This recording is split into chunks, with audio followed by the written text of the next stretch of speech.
Welcome प्यारे बच्चों, स्वागत है आप सभी लोगों का हमारे YouTube channel study with NV sir में।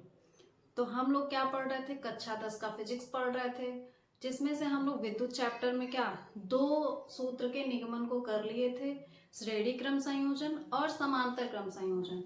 और आज क्या करेंगे, हम लोग विद्युत के न्यूमेरिकल्स को सॉल्व करेंगे। ये न्यूमेरिकल्स ऐसे न्यूमेरिकल्स हैं जो पिछले 3-4 सालों से क्या लगातार पूछे गए हैं, तो यानी कि प्रीवियस ईयर क्वेश्चंस हैं। तो हम लोग क्या करेंगे, इन प्रीवियस ईयर क्वेश्चंस की प्रैक्टिस करेंगे, क्योंकि ये आगामी परीक्षाओं के लिए क्या हो सकता है, इम्पॉर्टेंट। तो चलिए आइए देखते हैं, इनकी प्रैक्टिस करते हैं। हमारा सवाल क्या कह रहा है, एक चालक पर सामान्य अवस्था में 5 इलेक्ट्रॉन अधिक हैं। मतलब कोई चालक है जिस पर सामान्य अवस्था में 5 इलेक्ट्रॉन अधिक हैं। तो चालक पर आवेश की मात्रा एवं प्रकृति बताइए। ठीक है, तो यानी कि यहाँ पे बात क्या कह रहा है, 5 इलेक्ट्रॉन अधिक हैं। इलेक्ट्रॉन का मतलब क्या होता है, एन। तो एन का मान हमारा कितना दे रखा है, 5। 5 इलेक्ट्रॉन अधिक है यानी कि एन का मान हो गया 5। तो अब पूछा क्या है कि चालक पर आवेश की मात्रा एवं प्रकृति। तो आवेश को हम लोग किससे डिनोट करते हैं, क्यू से। हमसे क्यू का मान क्या किया है, पूछा है। और किसी भी इलेक्ट्रॉन पे जो आवेश होता है ई, वो कितना होता है, 1.6 गुणे 10 के घाते कितना होता है, -19 कूलाम। किसी भी इलेक्ट्रॉन पे कितने का आवेश होता है, 1.6 गुणे 10 घाते -19 कूलाम का आवेश होता है, जो कि हमको पता है। और एन का मान इसने दे रखा है और हमसे आवेश का मान पूछा है। तो एक फॉर्मूले से आप लोग भली भांति परिचित होंगे, Q बराबर एन ई। ठीक है, तो Q का मान हमसे पूछा है, N का मान दे रखा है 5 और E का मान यानी कि इलेक्ट्रॉन पे आवेश कितना होता है, 1.6 गुणे 10 के घाते कितना, -19। 1.6 में अगर हम लोग 5 का गुणा करते हैं तो 16 5 क्या हो जाएगा, 80। एक अंक पे दशमलव है, एक अंक पे दशमलव लग जाएगा, गुणे क्या हो जाएगा, 10 के घाते -19। ठीक है, ये हमारा क्या हो गया, Q का मान आ गया। ठीक है, इतना कूलाम। आवेश का मात्रा क्या होता है, कूलाम होता है। ठीक है, आवेश का मात्रा क्या होता है, कूलाम होता है। तो यहाँ पे आवेश की मात्रा यानी कि आवेश कितना आ गया हमारा, 8.0 इंटू 10⁻⁻19 कूलाम। यानी कि उस जो चालक होगा उस चालक पे इतने कूलाम का आवेश लगेगा। ठीक है, उसके बाद हम लोग देखते हैं नेक्स्ट क्वेश्चन। अगला सवाल क्या कह रहा है, यदि किसी चालक में प्रवाहित धारा 4.0 एम्पियर हो तो, यदि किसी चालक में प्रवाहित धारा 4.0 एम्पियर हो तो 1.5 मिनट में प्रवाहित आवेश की मात्रा ज्ञात कीजिए। ठीक है, तो हम लोग चल बढ़ते हैं अगले सवाल की तरफ। अगला सवाल हमारा क्या कह रहा है, धारा यानी कि I का मान कितना दे दिया है, 4.0 एम्पियर। धारा का मात्रा क्या होता है, एम्पियर होता है।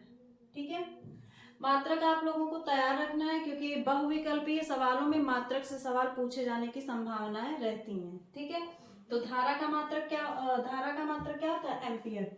I का मान दे रखा है 4.0 और 1.5 मिनट, यानी कि समय हमारा कितना दे दिया है, 1.5 मिनट। ठीक है, इस मिनट को हम लोग क्या करेंगे, सेकंड में बदलेंगे। तो 1.5 और सेकंड में बदलने के लिए हम लोग क्या करते हैं, 60 का गुणा करते हैं, इतना क्या सेकंड, 15 छक्का 90 और एक ये क्या हो गया, इस जीरो से ये दशमलव एक अंक का हट गया। उसके बाद यानी कि अब 15 में हम 6 का गुणा करेंगे, आएगा 90 और ये क्या हो जाएगा, सेकंड। ये हमारा क्या आ गया, टी का मान आ गया। ठीक है, आई का मान दिया है, टी का मान हम लोगों ने निकाल लिया 90 सेकंड। और पूछा क्या हमसे, आवेश। यानी हम लोग एक फॉर्मूला जानते हैं, Q बराबर I इंटू टी। क्यू का मान हमसे पूछा है, आई का मान हम लोगों को पता है 4.0 एम्पियर इंटू टी का मान हम लोगों ने निकाल लिया है 90 सेकंड। ठीक है, यहाँ पे इस जीरो से ये दशमलव हट जाएगा, यानी कि 40 गुणे क्या हो जाएगा, 9 9 चौक 36, 360। क्यू का मान कितना आ गया, 360। और हम लोग क्या करते हैं, क्यू जो होता है आवेश, इसका मात्रक क्या होता है, कूलाम। यानी कि कितना आ गया 360 कूलम। तो ये क्या है, इस चालक में प्रवाहित आवेश, यानी कि ऐसा चालक जिसमें 4.0 एम्पियर की धारा 1.5 मिनट तक प्रवाहित हो, तो उसमें जो प्रवाहित आवेश का मान होगा वो कितना हो जाएगा 360 कूलम। ठीक है, उसके बाद बढ़ते हैं हम लोग नेक्स्ट क्वेश्चन की तरफ। नेक्स्ट क्वेश्चन हमारा क्या कह रहा है,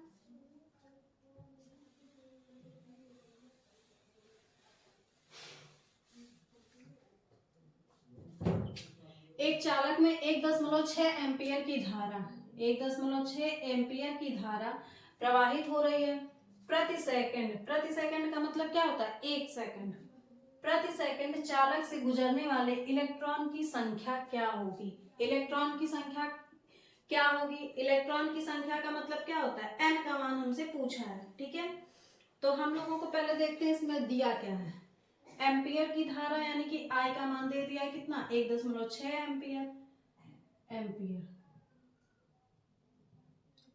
और क्या दे दिया है प्रति सेकंड, यानी कि T का मान कितना दे दिया है 1 सेकंड। प्रति सेकंड का मतलब 1 सेकंड। पूछा क्या है हमसे, इलेक्ट्रॉनों की संख्या।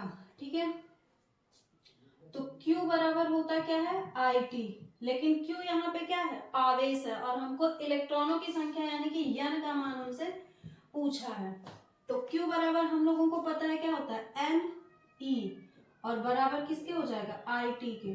ठीक है, N का मान क्या होता है, N का मान हमसे पूछा है तो N का N ही रहेगा। E क्या है, इलेक्ट्रॉन का आवेश, तो किसी भी इलेक्ट्रॉन पे आवेश जो होता है कितने का होता है 1.6 गुणे 10 के घाते -19 कूलाम का आवेश होता है। ठीक है, तो E का मान कितना हो जाएगा 1.6 गुणे 10 के घाते -19 बराबर I का मान कितना दे रखा है 1.6 गुणे T का मान कितना हो गया 1 सेकंड। ठीक, हमको n का मान निकालना है, तो बाकी सबको क्या करेंगे दूसरी तरफ भेज देंगे। तो ये गुणा में है तो उधर जाएगा, चीजें क्या हो जाएंगी भाग में। यहाँ पे क्या हो जाएगा 1.6 का गुणा 1 में होगा तो 1.6 बटे ये कहाँ चला जाएगा नीचे 1.6 इंटू 10 टू पावर क्या हो जाएगा -19। ऊपर नीचे समान चीजें कट जाएंगे, बीच में गुणा है तो ये -19 का ऊपर जाएगा तो क्या हो जाएगा 10 के घाते +19, क्योंकि ऋण घात जब ऊपर जाती है तो क्या होती है घात धनात्मक हो जाती है। तो n का मान कितना आ गया 10 के घाते 19 आ गया, और 10 के घाते 19 ये n क्या है इलेक्ट्रॉन, इसका मतलब इस चालक से गुजरने वाले इलेक्ट्रॉनों की संख्या कितनी हो जाएगी 10 के घाते 19 इलेक्ट्रॉन गुजरेंगे इस चालक से। ठीक है, समझ में आया आप लोगों को। उसके बाद चलते हैं हम लोग नेक्स्ट क्वेश्चन की तरफ। चौथा क्वेश्चन, चौथा क्वेश्चन हमारा क्या कह रहा है, बिंदु A से B की ओर 10 के घाते 8 इलेक्ट्रॉन 10⁻⁴ सेकंड में प्रवाहित होते हैं, तो कितनी विद्युत धारा किस दिशा में प्रवाहित होगी। ठीक है, यानी हमको किस किस चीज का मान दे रखा है,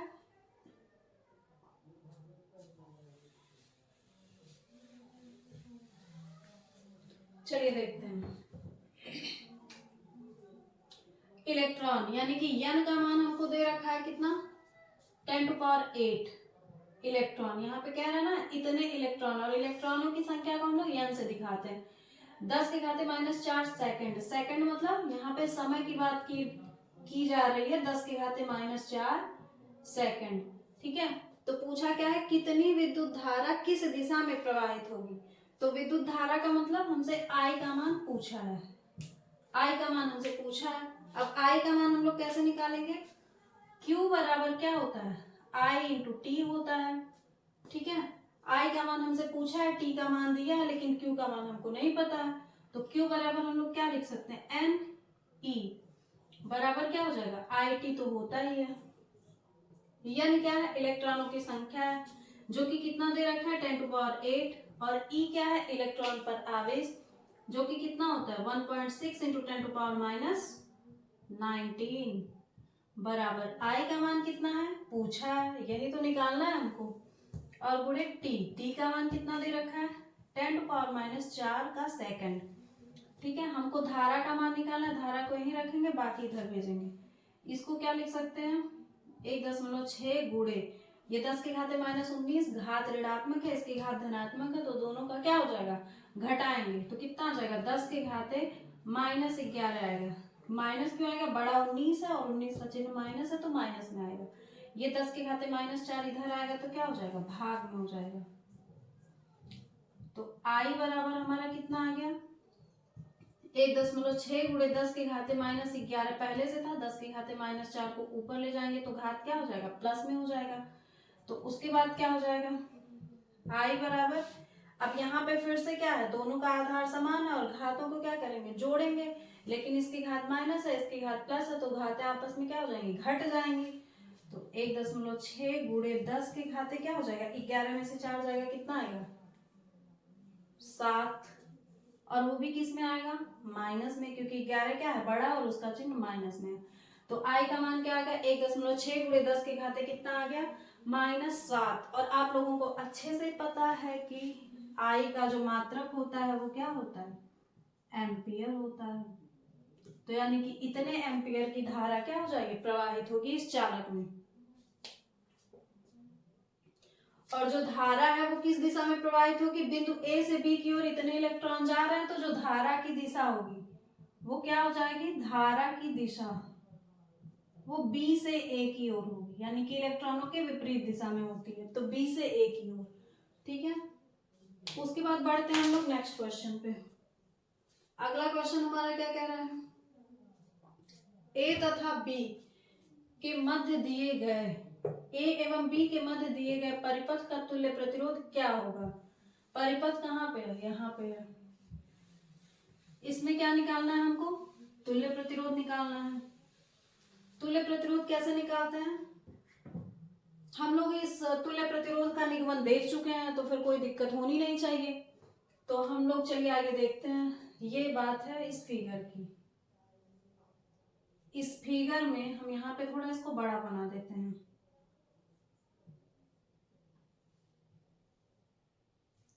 थोड़ा गंदा बना है लेकिन काम चला हुआ है।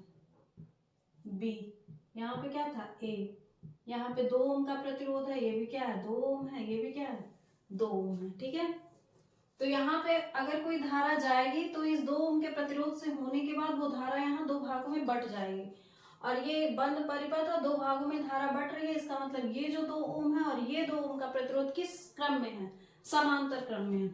तो मान लेंगे कि इसका और इसका जो तुल्य प्रतिरोध है वो क्या हो जाएगा, R1 हो जाएगा। तो 2 ओम तथा 2 ओम का तुल्य प्रतिरोध, तुल्य प्रतिरोध R1 है। ठीक, R1 है, तो ये दोनों किस क्रम में है, समांतर क्रम में है।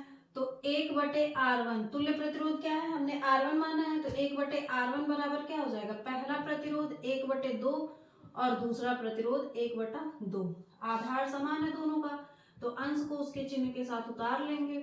तो 2 बटे क्या हो जाएगा, 2, 1/R1 बराबर 2 से 2 कट जाएगा, R1 को भी पलटेंगे तो R1 का मान क्या आएगा, 1, और ये प्रतिरोध है और प्रतिरोध का मात्रक हमारा क्या होता, ओम।